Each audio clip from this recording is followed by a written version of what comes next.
अस्सलाम वालेकुम नाज़रीन, आप देख रहे हैं नया पाकिस्तान और मैं हूं शहजाद इकबाल। वफाकी हुकूमत ने माली साल 2020-21 का बजट कल कौमी असम्बली में पेश कर दिया है, जिस पर अब कौमी असम्बली में बहस होगी। इस बजट के मुताबिक जो अगले माली साल में पाकिस्तान की GDP ग्रोथ का टारगेट है वो 2.1% रखा गया है। और ये जो मौजूदा माली साल है इसमें बताया गया है कि पाकिस्तान की जो ग्रोथ है वो नेगेटिव 0.4% होगी। इससे पिछले साल पाकिस्तान की जो शरह थी ग्रोथ की वो 1.9% थी। इसलिए बड़ा एक अहम सवाल है कि पाकिस्तान एक ऐसा मुल्क है जहां पे आबादी 2.64% से बढ़ रही है। ऐसा मुल्क किस तरीके से सस्टेन कर सकता है, एम्प्लॉयमेंट प्रोवाइड कर सकता है अगर पाकिस्तान की ग्रोथ अगले साल भी 2.1% रहेगी? कल इकोनॉमिक सर्वे में ये बताया गया था कि जो कोविड-19 आया है और इसके बाद जो लॉकडाउन किया गया उसके मनफी असरात होंगे पाकिस्तान के गरीब लोगों पर भी, पाकिस्तान की मईशत पे भी। इस रिपोर्ट में बताया गया, इकोनॉमिक सर्वे की रिपोर्ट में, कि तकरीबन 1 करोड़ लोग गुर्बत की लकीर से नीचे आएंगे। यानी कि इस वक्त अगर 5 करोड़ लोग गुर्बत की लकीर से नीचे हैं तो उसमें 1 करोड़ का इजाफा हो सकता है, यानी कि 6 करोड़ लोग गुर्बत की लकीर के नीचे आ जाएंगे। और ये भी बताया गया है कि बेरोजगारी उसमें भी इजाफा होगा और उसके डिफरेंट इन्होंने वो दिए हुए हैं सिचुएशंस कि अगर महदूद लॉकडाउन होता है तो 14 लाख नौकरियां जाएंगी, अगर जुज़वी लॉकडाउन होता है तो 1 करोड़ 23 लाख नौकरियों जा सकती हैं, जबकि मुकम्मल लॉकडाउन की सूरत में 1 करोड़ 85 लाख लोग अपनी नौकरियां खो बैठेंगे। ये भी बताया गया कल बजट में कि कोई नया टैक्स नहीं लगाया गया है और इसीलिए सवाल ये पैदा हो रहा है कि अगर कोई नया टैक्स नहीं है तो 4,963 अरब रुपए का जो टैक्स टारगेट है वो कैसे पूरा होगा। इस हवाले से बल्कि आज हफीज शेख साहब ने यह भी बताया कि नया टैक्स तो नहीं लगाया बल्कि हमने टैक्स छूट भी दी है कई शोबों में। हमने ये फैसला किया कि हम कोई नया टैक्स नहीं लगाएंगे। हम एक्सपेंडिचर्स यानी अखराजात को कम करेंगे लेकिन हुकूमती अखराजात को कम करेंगे। बहुत टैक्सेस काटे गए हैं। 1623 टैरिफ लाइंस हैं। टैरिफ लाइंस भी एक जो इंपोर्ट होते उनके ऊपर सिफर की जा रही है ड्यूटी। कोई 10 किस्म के विथहोल्डिंग टैक्स हैं जिनको ख़त्म किया जा रहा है। कंस्ट्रक्शन सेक्टर को एक तारीखी पैकेज दिया गया और अब जो कैपिटल गेन्स टैक्स है उसको आधा किया जा रहा है। ये रिलीफ हम क्यों दे रहे हैं? इतने मैसिव रिलीफ जिसमें कोई 40 से 50 अरब रुपए की ड्यूटीज जो हैं हम वापस कर रहे हैं। उन्होंने कहा कि हमने टैक्स रिलीफ दिया है, कोई नया टैक्स नहीं लगाया। उन्होंने ये भी कहा कि कर्जा मुल्क पे इतना है कि इस साल भी जो हमें सूद अदा करनी है वो 2,900 अरब से ज़्यादा है और क्योंकि ये सूद अदा की जाएगी तो पाकिस्तान के पास पैसा कम बचेगा। अगर इतनी बड़ी हमें इंस्टॉलमेंट नहीं देनी होती, इतनी बड़ी हमने डेट सर्विसिंग नहीं करनी होती तो 20 एहसास प्रोग्राम हम मुतारिफ करवा सकते थे। इस साल पहली चीज़ ये है कि हमें 2,900 अरब फिर देने हैं। प्लीज़ ये बात समझें कि इसमें हमारा कसूर नहीं है। तो हम तो चाहते हैं कि ये 2,900 अरब कर्ज़ों में देने की बजाय पाकिस्तान की पब्लिक पे खर्च करें। हम तो चाहेंगे कि एहसास के प्रोग्राम को और डबल कर दें, ट्रिपल कर दें। आप सोचें कि एहसास का प्रोग्राम अगर 200 अरब का है या 150 अरब अभी तक खर्च किए जा चुके हैं और ये 3,000 अरब हम देने जा रहे हैं, तो 20 एहसास के प्रोग्राम बनाए जा सकते थे। वफाकी हुकूमत की ये कोशिश थी कि साल 2019-20 में कंसोलिडेशन करें और अगले साल ग्रोथ की तरफ जाएं, लेकिन कोरोना वायरस की वजह से शायद अगले साल भी ये ज़्यादा मुमकिन नहीं होगा। तमाम तरह इशूज़ पे बात करेंगे। हमारे साथ मौजूद हैं minister for industries Hamad Azhar साहब, जिन्होंने कल कौमी असम्बली में ये दूसरा अपना बजट पेश किया है। बहुत बहुत शुक्रिया हमाद अज़हर साहब, आपने हमें ज्वाइन किया। हमाद साहब, सबसे बुनियादी सवाल यही है कि अगर आपने बजट बनाना है तो उसकी बुनियाद होती है कि आप कितना रेवेन्यू और कितना खासतौर पर टैक्स रेवेन्यू इकट्ठा करेंगे। आप लोगों का टारगेट है 4,963 बिलियन का, जो कि एक एम्बिशियस टारगेट नजर आता है क्योंकि आप लोगों ने कहा है कि अगले साल जो GDP ग्रोथ होगी वो 2.1% होगी, अफराते ज़र 6.5% होगी, यानी कि नॉमिनल ग्रोथ आपकी 8.6% होगी। तो 8.6% की नॉमिनल ग्रोथ के साथ हम 27% टैक्स रेवेन्यू में कैसे इजाफा करेंगे? बहुत शुक्रिया शहजाद साहब, बहुत शुक्रिया और बड़ा अच्छा सवाल है आपका। देखें, अगर आपको याद होएगा कि कोरोना आने से टैक्स टारगेट था वो 5500 या 5000 अरब और 5500 के दरमियान था। इसको फिर रिवाइज करके हमने 4800 कर दिया था। 4800 अरब अगर ये कोरोना आता तो हम काफ़ी कॉन्फिडेंट थे कि हम 4800 अरब जो है वो रवा माली साल के अंदर कलेक्ट कर लेंगे उन टैक्सेस की बुनियाद पे जो हमने पिछले बजट में लगाए या जो उससे पहले पाकिस्तान में टैक्सेस लगे आ रहे हैं उसकी बुनियाद के ऊपर।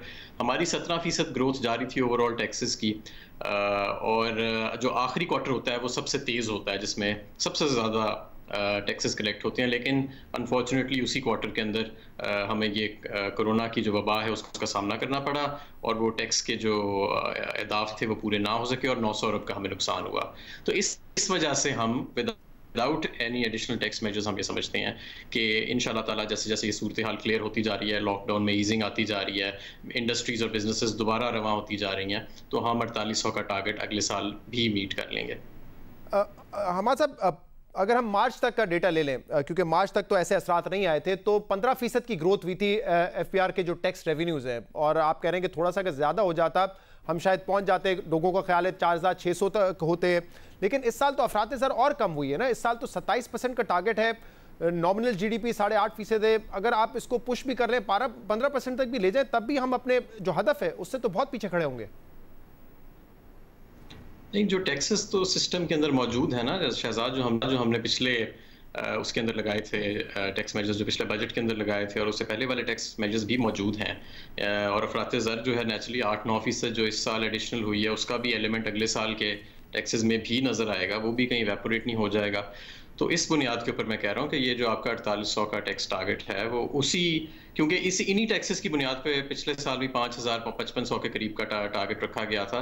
तो अगर हम इंशाल्लाह ताला ये अगले 2-3 माह में निकल आते हैं, जल्दी निकल आते हैं और अपने इकोनॉमिक जो शॉक हमें लगा इससे हम जल्दी रिकवर कर जाते हैं, तो इंशाल्लाह ताला ये टारगेट जो है अचीवेबल हो सकता है। ये जो आपने टारगेट रखा है 2.1% जीडीपी ग्रोथ का, ये आपने किस सिनेरियो के अंदर रखा है कि फौरी तौर पे हालात तब्दील हो जाते हैं, तो ये आपका आप कह सकते हैं कि एक एम्बिशियस टारगेट है, कंजर्वेटिव टारगेट है कि 2.1% पे ग्रो करेंगे? ये कंजर्वेटिव टारगेट मतलब ये मैं समझता हूं कि ये एक रियलिस्टिक किस्म की हमने प्रोजेक्शन की है। एक ये डेवलपिंग सिचुएशन है पूरी दुनिया के लिए। आप देखें ना कि आलमी मईशत जो है वो 6% सुकड़ गई है और बरे सगीर की जो मईशत है वो औसतन 4% सुकड़ गई है। तो अब लेकिन ये एक शॉक है, टेम्पररी शॉक है, क्योंकि ये लॉकडाउन की वजह से लगा था और जो एक सडनली एक सेंटिमेंट में और अनसर्टेनिटी में इजाफा हुआ। अब अगर ये सूरत हाल क्लियर हो जाती है, अगर आप देखें दूसरे ममालिक में भी ये जिस तरह सूरत हाल क्लियर हुई है कि ये केसेस बढ़े हैं, फिर पीक आई है, फिर ये कम हुए हैं, इसी तरह लॉकडाउन में ईजिंग हुई है, तो जल्दी रिकवरी भी हो रही है। और हमारा जो एक्चुअली टारगेट था, अगर ये कोरोना ना आता अगले साल का इकोनॉमिक ग्रोथ का, वो तो 2% से कहीं ज़्यादा था। तो ये इसके पेश नज़र ही कि अगले साल भी मुकम्मल तौर पे इस शॉक से रिकवरी नहीं होएगी, इसलिए हमने 2% का टारगेट रखा है। अच्छा हमारे साहब, इसमें दुनिया भर में हमने देखा है कि यूरोपियन ममालिक खासतौर पे जिन पर लॉकडाउन लगा, लॉकडाउन उन्होंने उस वक्त ख़त्म करने का फैसला किया जब उनको पता है कि अब ये वायरस पीक नहीं करेगा, नंबर्स काफ़ी हद तक नीचे जा रहे हैं। उन्होंने अपनी इकॉनमी को खोल दिया है ताकि इकॉनमी का पहिया चले, लोगों का रोज़गार कमाया जाए। हमने उस वक्त ये फैसला किया है लॉकडाउन खोलने का जब अभी भी केसेस की तादाद बढ़ रही है, और जब तादाद बढ़ती रहेगी एक खौफ रहेगा, बिजनेस एनवायरनमेंट इतना नॉर्मल नहीं हो सकेगा, हालात नॉर्मलाइज नहीं होंगे, तो कहीं ना कहीं मईशत तो इससे मुतासर होती रहेगी। तो इमरान खान साहब जो बार बार कहते हैं कि हम मईशत खोलना चाहते हैं ताकि लोगों को रोजगार मिले, मईशत का पहिया चले, वो कैसे चलेगा? क्योंकि हम तो अभी तक पीक पर भी नहीं आए हैं, बल्कि हमारा पीक तो डिले होता गया है। पहले अप्रैल बताया गया, फिर मई एंड बताया गया, अब इमरान खान साहब कहते हैं कि अगस्त में आएगा। साथ साथ अगर चलता रहेगा ये कोरोना वायरस तो मईशत तो नहीं परफॉर्म करेगी। एक्चुअली यही बुनियादी डिबेट है जो चल रही है, और जब पहले शुरू में ये वबा आई तो एक इम्पल्सिव रिएक्शन था सबका कि फौरी तौर पे लॉकडाउन कर दिया जाए। आपको याद होएगा जो प्रोजेक्शंस पहले आ रही थी तमाम ममालिक के लिए वो और थी, फिर उनको डाउनवर्ड्स भी रिवाइज किया गया। अब मसला ये है कि लॉकडाउन से ये आपकी डिजीज़ ख़त्म नहीं होती, ये डिजीज़ स्लो डाउन होती है, और इसमें हम इस बात से एग्री करते हैं कि डिजीज़ लॉकडाउन से स्लो डाउन उसका स्प्रेड हो जाता है, लेकिन ख़त्म नहीं होता। वो स्प्रेड फिर भी होता है मुआशरे के अंदर, और वो केसेस की तादाद भी उसी हिसाब से बढ़ती है, लेकिन टाइम का एक गैप मिल जाता है। हमारा प्रॉब्लम ये है कि हम डिले अगर करते हैं तो कितना डिले करें। हम चंद हफ्तों से ज़्यादा हमने किया भी, करके देखा भी, तो उससे बहुत ज़्यादा नुकसान हुआ। अभी तक उस नुकसान के असरात से हम आफ्टर इफेक्ट्स बर्दाश्त कर रहे हैं। तो अगर अभी फिर लॉकडाउन करते हैं, कितनी देर के लिए करें? 2 हफ्ते के लिए करें, 4 महीने के लिए करें, 2 महीने के लिए करें? किसी का इसके पास जवाब नहीं है। और जो उसके असरात आएंगे, उस लॉकडाउन के जो असरात आएंगे आपकी इक्तिसादियात पे, आपकी ह्यूमन डेवलपमेंट पे, हो सकता है उससे अमवात और भी बढ़ जाए, क्योंकि हमारे और बड़े मसाइल हैं। कॉन्फिडेंट हैं कि ये दोनों चीजें साथ साथ चल सकती हैं? क्योंकि मईशत पे तो इसके असरात आएंगे। अगर ये खतरा रहेगा कि वायरस फैल सकता है, कंस्ट्रक्शन आपने पैकेज दिया, वहां पर भी एक्टिविटी नहीं नजर आई है, लोग कहते हैं कि खदशा है अभी तक कोरोना वायरस के फैलने का, तो एक तरफ अगर तादाद भी बढ़ रही होगी केसेस की, अमवात की तादाद तेजी से बढ़ रही होगी, और साथ साथ हम मईशत भी चलाने की कोशिश करेंगे, तो मईशत उस तरह तो नहीं चल सकेगी। लोगों को फेयर तो है ये। देखें शहजाद, हमारे पास और ऑप्शन कोई नहीं है कि हम मईशत का पहिया इस वक्त चलाएं। और हमारे मुल्क में जो लोग इतने, जिसका आपने जिक्र किया अपने तारीफ़ी कलमात में कि गुरबत की लकीर से जो नीचे रहते हैं, जो हमारे दिहाड़ी के मज़दूर हैं, तो हमारे पास वो लग्जरी नहीं है हमारे मईशत की, या इवन बांग्लादेश के पास या इंडिया के पास या दूसरे ममालिक के पास। इसीलिए सारे जो हैं वो मईशत को चलाना चाह रहे हैं, क्योंकि हम जो हैं ऑन द एज होते हैं हमारे ममालिक। हमारे लिए ये चीज़ें जो है मईशत चलाना या ना चलाना, ये भी लाइफ एंड डेथ के मसाइल से मानी रखती हैं। जो बंदा, जिसका चूल्हा बंद हो जाता है, उसके लिए तो ज़िंदगी मौत का सवाल हो जाता है ना। जो हमारी इम्यूनाइजेशन रुक जाती हैं, हमारी दूसरी जो एक्टिविटीज़ हैं सारी वो रुक जाती हैं। तो हमारे लिए इट्स नॉट अ सिंपल कि आसान नहीं है, लेकिन फिर भी बज़ाहिर ऐसा लगता है कि ये स्ट्रेटजी ज़्यादा बेहतर होती है कि मुकम्मल वायरस खत्म हो जाता, फिर आप कारोबार खोलते। लेकिन चले, इस पर डिबेट बहुत हो चुकी है। हमारे साहब, ये आप लोगों ने कहा था कि हम 1 करोड़ नौकरियां देंगे, यानी कि सालाना आपको 20 लाख नौकरियां देनी थी। आपके पहले साल में मईशत की जो ग्रोथ थी 1.9% थी, इस साल नेगेटिव 0.4% है, अगले साल 2% होगी। तो कहीं से भी 1 करोड़ नौकरियां या 60 लाख नौकरियां 3 साल में तो हम नहीं देंगे, बल्कि लोग बेरोजगार ही हुए हैं पिछले 2 सालों में। कोई आदाद शुमार है कि कितने लोग अपनी रोजगार खो चुके हैं? पिछले जो साल की ग्रोथ थी, इस साल की जो ग्रोथ है, और अगले साल जो 2.1% सिर्फ ग्रोथ होगी? देखें, जो अनएम्प्लॉयमेंट का डेटा है वो तो अभी तक अपडेट नहीं हुआ, ना वो लेबर सर्वे में अब उस तरह रिफ्लेक्ट होता है। लेकिन मैं आपको एक ये बात बताऊं कि हमारी जो मईशत है, एक तो हमें तबाह हाल मईशत मिली, खसारे सबसे ज़्यादा मुल्क दिवालिये के करीब, फिर ये कोरोना का वबा आ गई। जब हम ये एक्सपेक्ट कर रहे थे कि अब मईशत टेक ऑफ करना शुरू होएगी। जो आपकी 1 करोड़ नौकरियों का सवाल है, देखें जो जॉब क्रिएशन का इंजन है वो प्राइवेट सेक्टर है। ये तो इस पे हम सबको अग्री करना चाहिए। और प्राइवेट सेक्टर में जॉब क्रिएशन तब होती है जब आपकी मईशत में इस्तेकाम आए। ऐसे नहीं कि खसारों के बुनियाद पे, दिवालिये होने के करीब आपकी मईशत खड़ी और आप कहें कि इसकी बुनियाद पे मैं लॉन्ग रन में सस्टेनेबल देर पा नौकरियां पैदा कर सकता हूँ। ऐसे नहीं हो सकता। तो हमारा पहला हदफ यही था कि हम पहले 2 साल के अंदर अपने खसारों को कम करें, और जो हुए आपका करंट अकाउंट डेफिसिट $20 अरब से $3 अरब पे आ गया, और आपका तजारती खसारा भी कम हुआ, और हमें प्राइमरी सरप्लस भी मिला अपने फिस्कल साइड के ऊपर। और अब फिर हम स्टेबलाइजेशन करके आगे ग्रोथ फेज में जाएं, तो वो एक देरपा और सस्टेनेबल ग्रोथ होनी थी। अनफॉर्चुनेटली बीच में कोविड आ गया, लेकिन हम कोशिश करेंगे कि जो मईशत का हमने इस्तेकाम किया है, जो ऑलरेडी गेन्स हमने कंसोलिडेट किए हैं, इनको अपनी जगह बरकरार रख के जितनी जल्दी हो सकता है इस वबा से भी बाहर निकलें इंशाल्लाह ताला, और वापस इकोनॉमिक रिकवरी और ग्रोथ के पाथ के ऊपर जाएं जो सस्टेनेबल होए, और उससे नौकरियां आपकी निकलें। सही, ये कंसोलिडेशन पर भी मैं आता हूं, लेकिन अब तक तो आप ये मानते हैं कि जो 2.1% की ग्रोथ अगर अगले साल हो भी जाती है, तब भी अगर 3 साल का हम क्यूमुलेटिव डेटा देखें तो बेरोजगारी में इजाफा ही हुआ होगा। ये बात तो इम्कान ही नहीं है कि रोजगार नया पैदा हुआ होगा, और फिर आपके पास रह जाएंगे आपके आखिरी 2 साल जिसमें आपको 1 करोड़ नौकरियां देनी होंगी, बल्कि शायद उससे ज्यादा देनी होंगी, क्योंकि पहले 3 सालों में लोगों ने अपना रोजगार खोया है। ये बहुत ही चैलेंजिंग टास्क होगा आपके लिए। देखें, ये जो हमारा जो जिस तरह की मईशत हमें मिली है, ये तो मुल्क अगर खुदा न खास्ता दिवालिया हो जाता, आप देखें ना कि आपको बैनुल अक़वामी रेटिंग एजेंसीज डाउनग्रेड कर रही थी जब ये पिछली हुकूमत खत्म हुई है। और आपका IMF की आप रिपोर्ट पढ़ें जो मार्च 2018 में थी, उनको ये खतरा था कि डेट सस्टेनेबिलिटी आपकी खतरे में पड़ गई है पाकिस्तान की, जो कि एक पोलाइट तरीका है ये कहने का कि मुल्क डिफॉल्ट के करीब है। तो इस सूरत हाल में अगर हम खुदा न खास्ता उस तरफ चले जाते तो जो नौकरियां भी लोग लगे हुए थे वो भी खो सकते थे। लेकिन फिर हमने इसको बहरहाल पॉजिटिव ग्रोथ मेंटेन करते हुए इकोनॉमी की, एक्सपोर्ट सेक्टर के अंदर काफ़ी हमें स्टिमुलस नजर आया, वहाँ पे हमें काफ़ी एक्साइटमेंट नजर आई। और उसके बाद मूविंग ऑनवर्ड्स हम ये एक्सपेक्ट कर रहे थे कि अगले साल हम एक एलिवेटेड ग्रोथ रेट पे जाएंगे, जिससे ये मसाइल हल हो जाने से काफी सारे। हमारे साहब, ये जो डेफिसिट्स हैं, खास तौर पे करंट अकाउंट डेफिसिट, ये मेरी एक बात सुने ना शहजाद, सारी दुनिया में जॉब लॉसेस हुए हैं। अमेरिका जैसे अमीर ममालिक में, जहाँ पे बड़े फंड्स दिए जा रहे हैं, वहाँ पे फरलोज हो रहे हैं, वहाँ पे अनएम्प्लॉयमेंट बेनिफिट्स भी दिए जा रहे हैं, उसके बावजूद वहाँ पे भी मिलियंस की तादाद में। अमेरिका में 4.5 करोड़ लोगों ने जॉबलेस क्लेम्स किए हैं, यानी बेरोजगारी के क्लेम किए हैं। एक्चुअली इससे भी ज्यादा हो सकता है। जी जी, ये आप दुरुस्त कह रहे हैं हमाद साहब कि 4.5 करोड़ जॉब लॉसेस वहां पे हुए हैं, लेकिन डोनाल्ड ट्रंप खुद ये क्लेम करते हैं और नंबर्स भी ये बताते हैं कि अनएम्प्लॉयमेंट जो है वो कम से कम होती जा रही थी। अमेरिका में पता नहीं कितने साल का रिकॉर्ड टूट गया था, लेकिन हमारे यहाँ तो 1.9% की ग्रोथ हम देखते हुए आए थे ना पिछले साल। तो हमारे अगर कोविड नहीं आता इस साल आप 3% से ग्रो करते, तब भी जॉब एम्प्लॉयमेंट तो नहीं होती। डोनाल्ड ट्रंप को वो मईशत नहीं मिली थी जो इमरान खान को मईशत मिली थी, कि जो दिवालिये के करीब खड़ी थी और जिसके खसारे तजारती, लेकिन उस मईशत को देखते साथ ही आपने ये फैसला किया था ना कि 1 करोड़ जॉब्स देंगे आप, तो आपके सामने था ना। फॉरेन एक्सचेंज रिजर्व्स नेगेटिव में थे। मैं कह रहा हूं उस मईशत को देखते हुए आपने ये फैसला किया था ना कि 1 करोड़ जॉब्स देंगे। आपको पता था कि किस किस्म की मईशत आपको मिलने जा रही है। बिल्कुल, हमारा जो प्लान था जो पिछले बजट में वज़ा किया गया था, उसके अंदर ये नौकरियां निकलनी थी। और अभी भी इंशाल्लाह ताला हम इसके ऊपर कमिटेड हैं और हम इंशाल्लाह ताला पूरी कोशिश करेंगे कि ये कोरोना का जो शॉक लगा है मईशत को, इससे जितनी स्विफ्टली हम रिकवर कर सकते हैं वो रिकवर करें, ताकि बाकी अरसे के अंदर हम वो तमाम बेरोजगारी के जो रोजगार के जो मौके हैं उनको पैदा कर सकें। बहरहाल ये इम्पॉसिबल टास्क लगता है। दूसरी तरफ आप ये कह रहे हैं कि जो हमने कंसोलिडेशन की है, करंट अकाउंट डेफिसिट पे वो तो नजर आती है, लेकिन फिस्कल अकाउंट डेफिसिट पे तो नहीं नजर आती। इस साल भी अब तो खैर मामला शायद डबल डिजिट में चला जाए। आप लोग समझते हैं कि 9%, 9.5% तक होगा, लेकिन बाकी जो रिसर्च हाउसेज है वो कह रहे हैं कि डबल डिजिट में हो सकता है आपका फिस्कल डेफिसिट।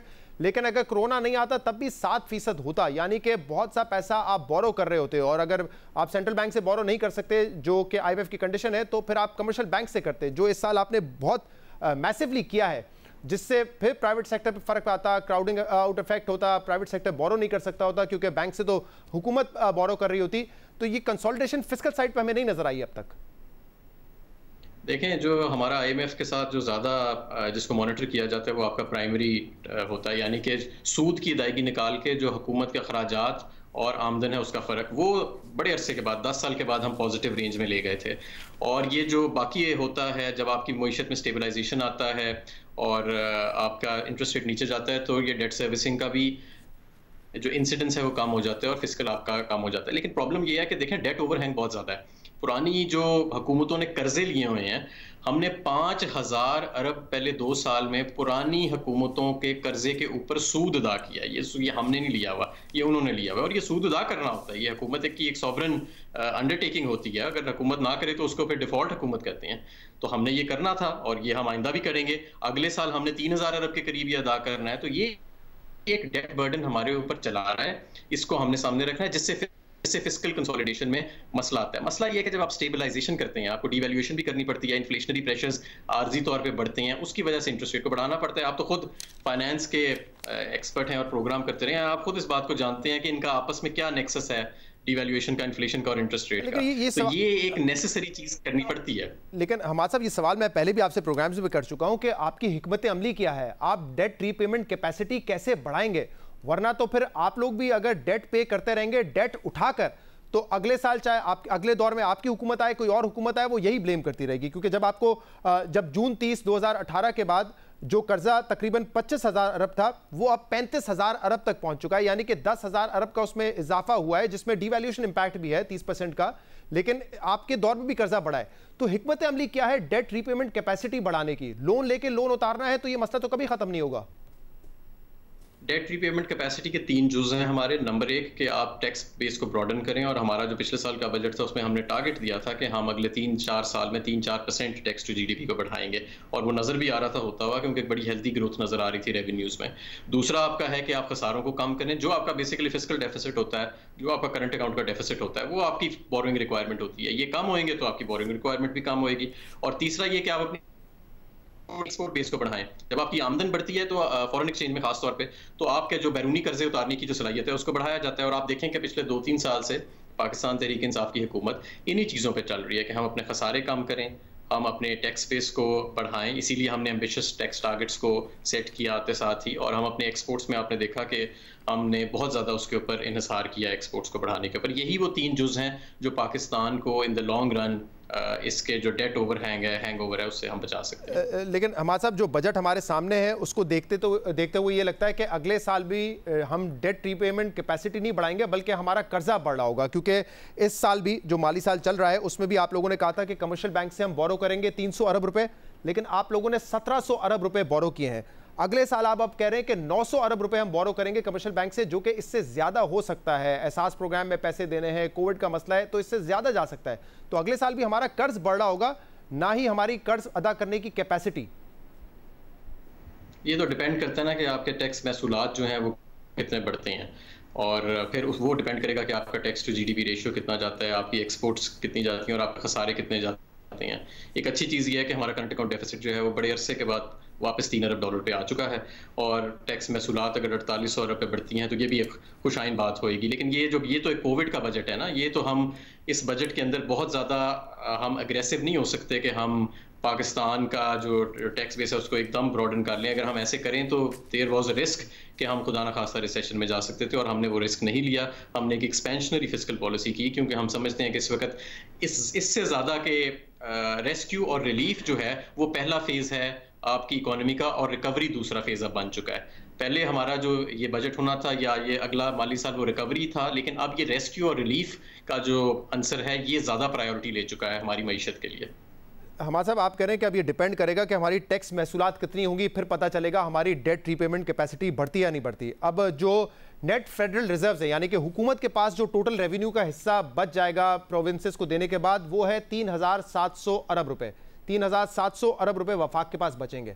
अब दो चीज़ें इसमें आप लगा लें, 3000 अरब रुपए का कर्ज देना है, 1250 अरब रुपए का डिफेंस बजट है, यानी कि 3700 अरब रुपए आपके जेब में है वफाक के पास, और 4250 अरब रुपए दो अखराजात हैं, कर्जा और डिफेंस बजट। तो आपके पास तो वैसे ही कुछ नहीं बच रहा। तो अगर आप 4000 आप मुकम्मल अपने टारगेट अचीव भी कर ले रेवेन्यू के लिए, तब भी आपके पास कुछ नहीं बचेगा, कैपेसिटी रीपेमेंट कैपेसिटी तो नहीं बनेगी हमारी।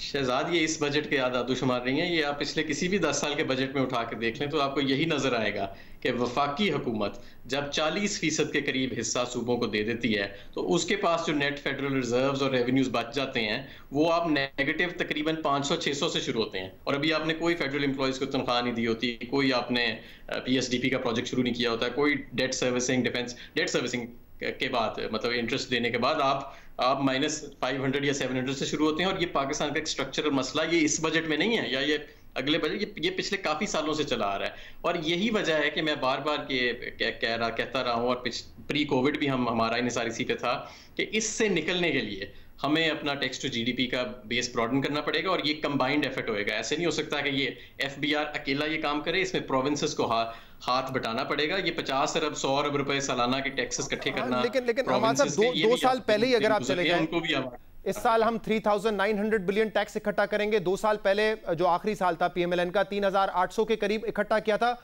और उस बजट में डेट सर्विसिंग 1500 अरब रुपए थी। तो अब ऑलमोस्ट आपका टैक्स रेवेन्यू उतना ही है, लेकिन आपकी डेट सर्विसिंग डबल हो चुकी है, 3000 अरब हो चुकी है। तो ऐसा ही नहीं है कि हमेशा से पूरा मुकम्मल बर्डन इतना रहता है, इस दफा ये बर्डन ज्यादा है, पिछले 2 सालों से ये बर्डन ज्यादा है। वो तो डिपेंड करता है ना कि आपकी डेट मैच्योरिटी कब आ रही है। अब अगर आपकी पिछली हुकूमत ने कमर्शियल लोन्स लिए 2013 में 0% थे आपके पोर्टफोलियो के, अब वो 11% बन चुके हैं, और उन सब की अदायगी जो है वो 2022 तक है, 2018 से लेकर 2022 तक है। तो वो डेट बर्डन तो आपका बढ़ेगा ना, क्योंकि वो शॉर्ट टर्म बोरिंग के ऊपर बहुत ज्यादा इंहिसार किया गया था, उसकी मैच्योरिटी का टाइम आ गया अब। तो इस वजह से आपका अब देखें ना, आपका जो बैनुल अक़वामी कर्जे हैं ये 5 अरब डॉलर होता था एवरेज, आपने जो वापस करने होते थे। PTI की हुकूमत पहली हुकूमत है जिसने पहले 2 साल में 10 अरब डॉलर हर साल वापस किए हैं। तो इसमें कोरोना वायरस के बाद इस वजह से बढ़ा G20 कंट्रीज ने कहा या पेरिस क्लब का लोन डेफर करने की बात हो रही है, तो पाकिस्तान को कितना फायदा होगा उससे? कुछ इसका हिसाब किताब लगाया गया कि कितना लोन पाकिस्तान का कितने अरसे तक डेफर किया जाएगा? 1.8 अरब डॉलर के करीब अभी हमारा तखमीना है कि स्टार्टिंग फ्रॉम अभी से लेके दिसंबर 2020 तक ये जो हमारा G20 का पे बैक पीरियड है, सॉरी नॉट पे बैक पीरियड, लेकिन जो कर्जाजात G20 को वापस करने हैं वो तकरीबन 1.8 अरब डॉलर है। इतना हिस्सा रीस्केड्यूल हो जाएगा। मसला ये है कि हमारा बहुत सारा जो बैनुल अक़वामी कर्ज है ना, वो कमर्शियल लोन्स पिछली हुकूमत ने बहुत ज़्यादा लिए शॉर्ट टर्म, जिसका मैं पहले जिक्र कर रहा था।